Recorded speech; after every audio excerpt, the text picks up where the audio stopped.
For today's video, magluluto ako ng ginataang tilapia. For the first time. Ito talaga ay leftover. Kahapon pa ulam namin to. So, may natira. Tapos, decide ako na, try ko nga magluto ng ginataang tilapia. So, bumili ako ng talong. Yan. Tapos, lalagyan ko siya ng, alam niyo na to, petchay. Tapos, siling green na maliliit. Tapos, lalagyan ko siya ng tanglad. So, samahan niyo ako magluto, guys.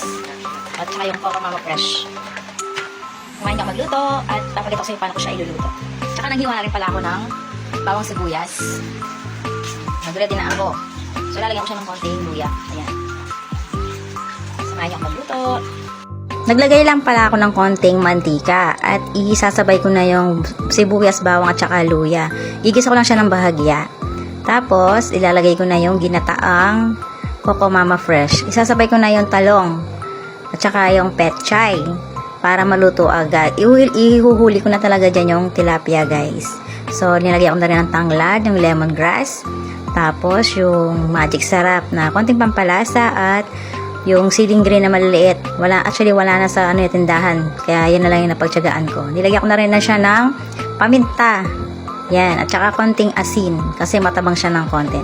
Tapos yung pinagbabara ko ng Coco Mama Fresh, nilagyan ko siya ng konting tubig. Dinagdagan ko ulit ng tubig. Kasi medyo malapot siya, guys. Para magkasabaw naman. So, yan, guys. At ayan, kumulo na. Ilalagay ko na yung tilapia na pinirito ko.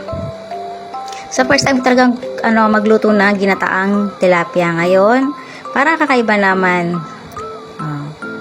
Diba? Napakasarap niyan, guys. So, kanya-kanya tayo talaga ng way para magluto ng ginataan. At yan, ganyan po ang aking way na magluto ng ginataan. Guys, luto ng aking ginataang tilapia. Ganito ako magluto ng ginataan. So, kanya-kanya tayo ng paraan para magluto ng ginataan. So, ako, first time kong gawin to at first time kong lutuin ng ginataang tilapia na leftover, nagprito kahapon. Yan. So, naisip ko, para maiba naman, try ko nga ginataang yung aking, napili tilapia kahapon na iba naman. Yan, guys. Thank you. Bye-bye. Thank you for watching, guys. At sa mga kamamis ko dyan, thank you so much sa mga nagsupport sa akin at sa mga nagpapalo pa. God bless you.